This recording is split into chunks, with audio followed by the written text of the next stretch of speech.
Hello, everyone, and welcome to the ITSS Verona Member Series podcast. So I am Eleanora, and I'm here today with my colleague, Patrick and Haasler, from the team conducting geopolitical analysis in the sphere of post-Soviet studies. ITSS Verona is a nonprofit apolitical association which is dedicated to the study of international security, covering topics ranging from terrorism to climate change and energy security, just to name a few.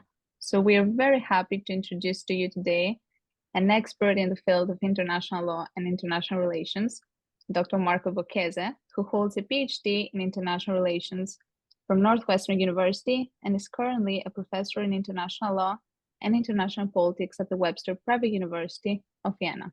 So good afternoon, Professor, and thank you so much for being here today with us. Sorry. Thank you for having me.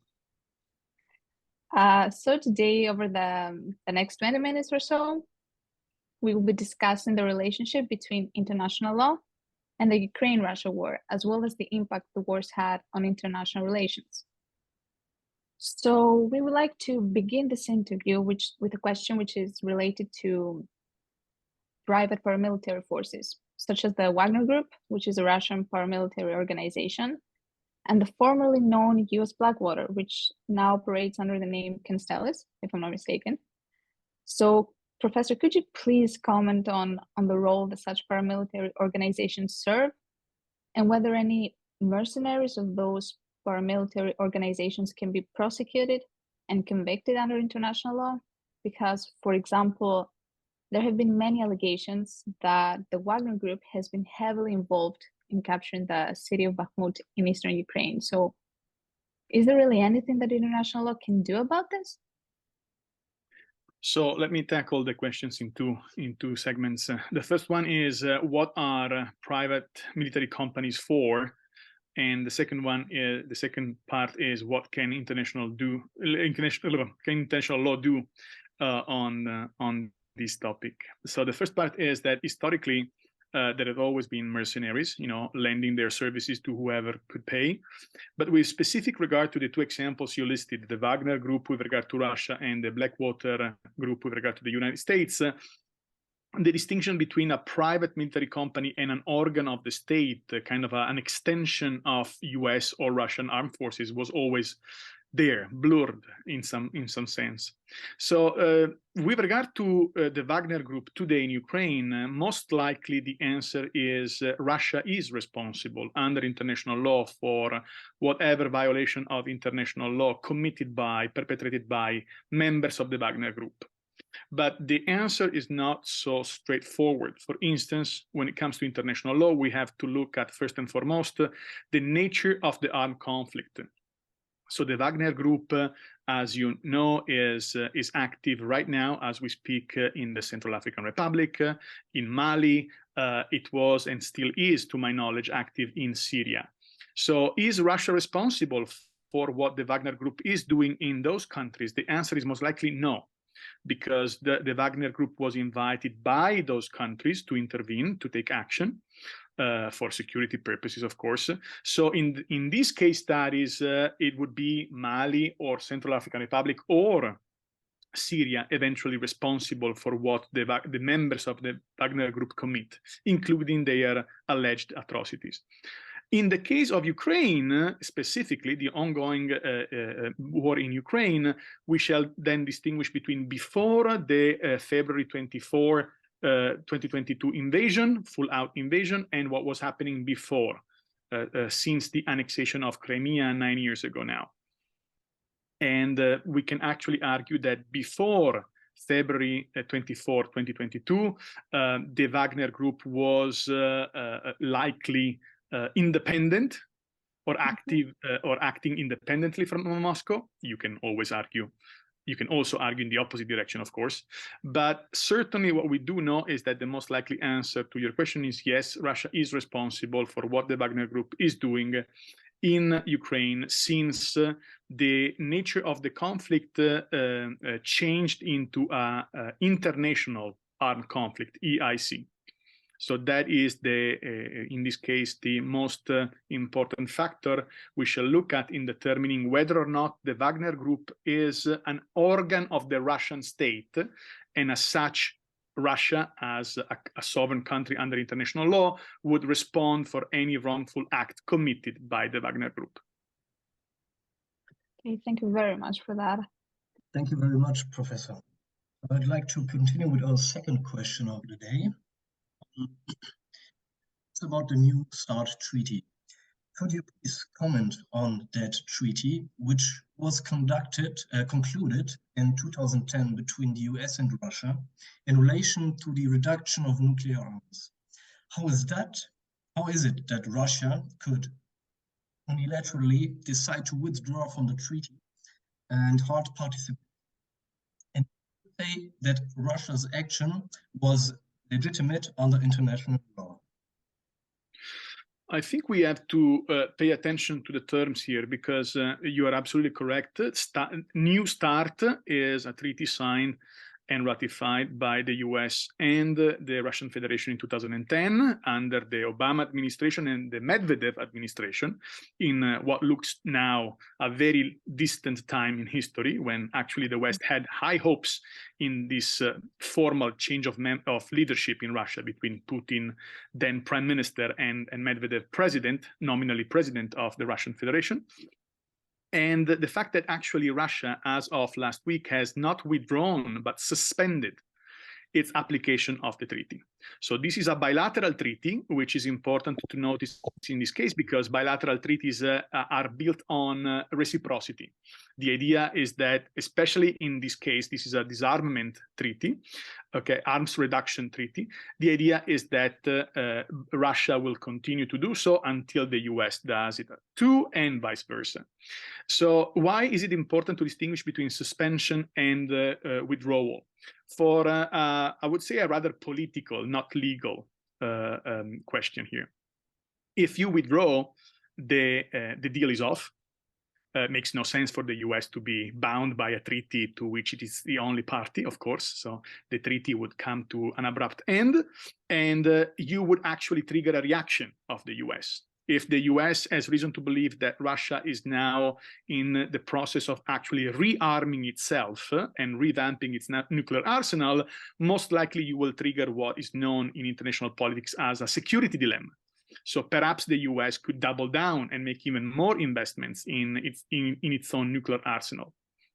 So by suspending the treaty, clearly here is a very known, very intuitive instance of stick and carrot kind of logic at play. We suspend, we are signaling the United States of America that Russia is displeased with how the US is behaving, most likely because of all of the weapons that they are willing and ready to hand over to Ukraine for its defense. So the idea here is, if you keep going down this way, we may actually, pull out of these agreements that are for the greater good, but you and I are the only two parties to it. So this is why I would say it's important to distinguish between suspension, however arbitrary, however unlawful that might be under the terms of the treaty. Let me be clear. It can be a violation of the treaty itself. But in this moment, in this context, I would read the suspension as a merely political signal conveyed by Russia to the US. And again, you have to imagine that Russia is honestly performing pretty poorly from a conventional standpoint. And it is also in Russia's interest to remind everybody constantly that Russia is a nuclear power. So you cannot inflict a devastating defeat in conventional warfare to Russia because Russia has a nuclear arsenal. And this is how I personally read the decision to unilaterally suspend. The idea is, if we de-escalate the tension, if the West slows down its procurement, its supply of weapons to Ukraine, there's no reason to actually withdraw, and we can actually go back and continue this fruitful cooperation for the purpose of nuclear disarmament. Thank you very much, Professor. Okay, let's continue with the next question. Would you be inclined to believe or suggest Russia's withdrawal from the treaty may point towards the beginning of a new nuclear weapon? As you may or may not know, Russia has thousands and thousands and thousands of nuclear weapons, conventionally distinguished between tactical and strategic, even though if we look at their application in the context, talking about tactical doesn't really make much sense, but that's the categorization that was given to these weapons many years ago, when it was thought possible, it was deemed possible to use them in a tactical way. Still, both the US and Russia, as of today, they have enough nuclear power to destroy not just a country, not just a continent, but the entire planet 10 times over, if not more than that. So honestly, the idea of actually spending more in their nuclear arsenal, it's counterintuitive for a number of reasons. First, you don't need more nuclear weapons. Okay, you may need them if you are North Korea, and your arsenal is very dangerous, shall not be taken lightly. But it's cause for concern for sure. But it's of a certain size. We're talking 8, 9, 10 weapons, maybe 20. Another thing is talking about the U.S. Nuclear arsenal, or the Russian nuclear arsenal, that counts thousands and thousands and thousands. I believe over 5,000 nuclear warheads each. And plus, it is extremely costly to maintain the arsenal. If I recall correctly, the US has a budget of around $20 billion, but I'm not 100% sure about this figure, okay, for the yearly maintenance of the nuclear arsenal and all of the facilities that host the nuclear warheads, plus the maintenance of nuclear submarines, plus the maintenance and flying of nuclear bombers. So when we think about how costly it is to maintain a nuclear arsenal, and we look at how much Russia is spending in its military budget overall, which is around $67 billion, if you spend that money in nuclear arsenal management, or even increase, where do you put that money from? I mean, like, where do you get the money? The US can and is keeping expanding its military budget, but can Russia keep up with US military expenditures? So right now we are looking at the approved budget for this year in the US is around $850 to $860 billion. And Russia, the last known estimates were around 67. So two different magnitudes altogether.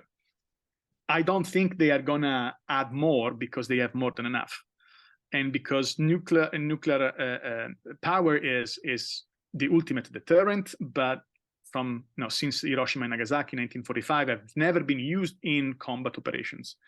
There have been over 2,000 nuclear tests conducted mostly by the US, Russia, then of course China, France, the UK, not so many, India, Pakistan, Iran, and so on and so forth.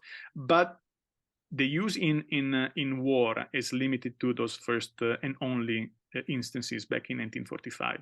So I would not read too much into it, not because Russia is not dangerous, but because most of the efforts are spent in conventional warfare.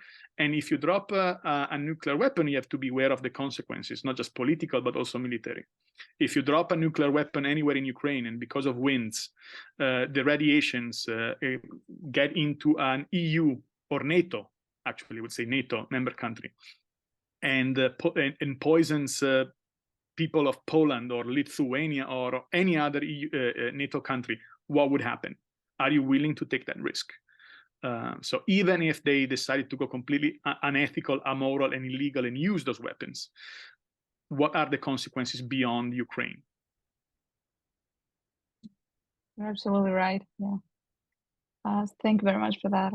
Now, on a more positive note, what kind of tools or mechanisms does the United Nations, and specifically the United Nations Security Council or the United Nations Human Rights Council, have to bring hostile parties back to the negotiation table, especially considering that the maintenance of peace and security is a clear and main objective of the United Nations in general? I am a big believer in the UN system. I teach international organizations. Unfortunately, in this specific instance, I would say that the UN, and especially and in particular the UN Security Council, cannot do much at all because of the structure of the Security Council and because of the role of the Russian Federation within the Security Council with its veto power and permanent seat.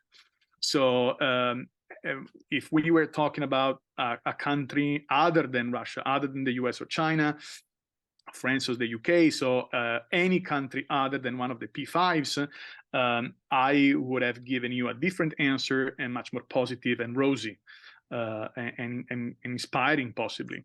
But because we're talking about the Russian Federation and because of its privileged role within the Security Council, I think that as of now, I don't see many political initiatives, let alone meaningful ones, that the Security Council can undertake to address the current crisis. Precisely because Russia has the veto power, is not afraid of using the veto power.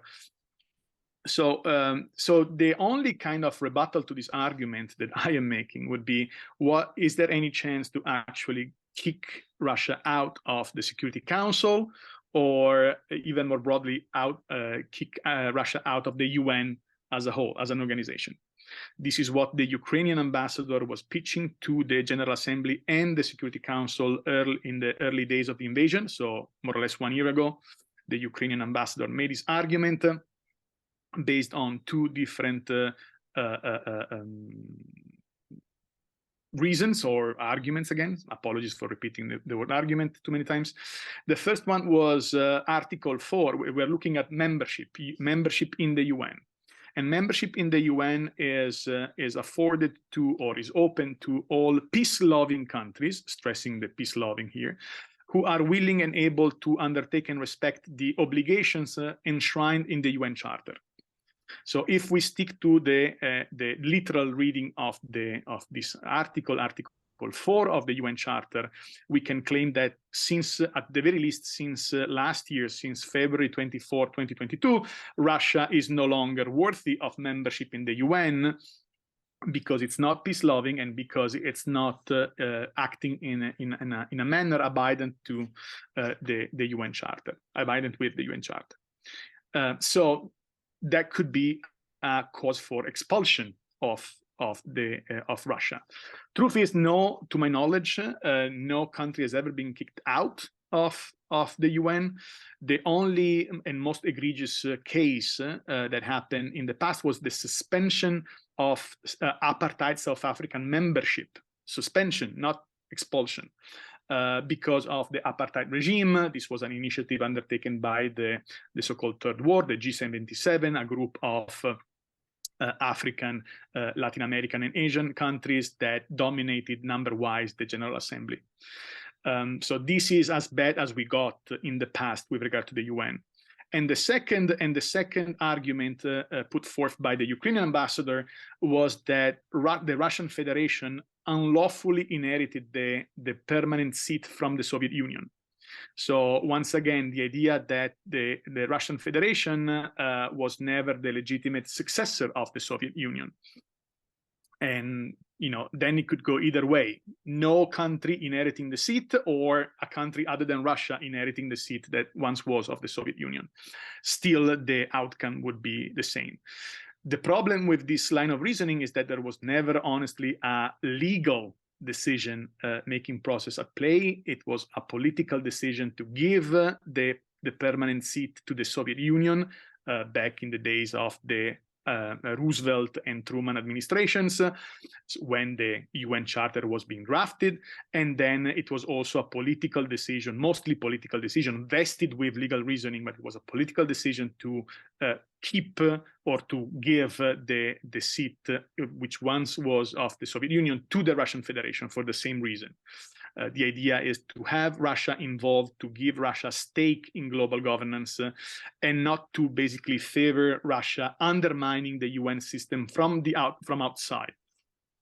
So the cost of having a modicum of cooperation with Russia would come with this privileged status in the organization.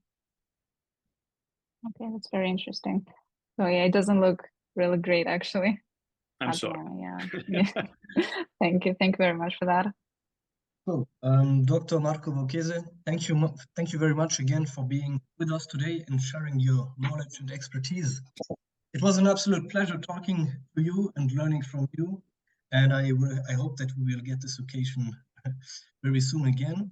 Also, make sure to hit the like button to follow our channel. Also, you're welcome to take a look at our ITSS website for more interesting podcasts, analysis, and news throughout the spectrum of. Thank you very much. Thank you for the invitation. Thank you. Welcome.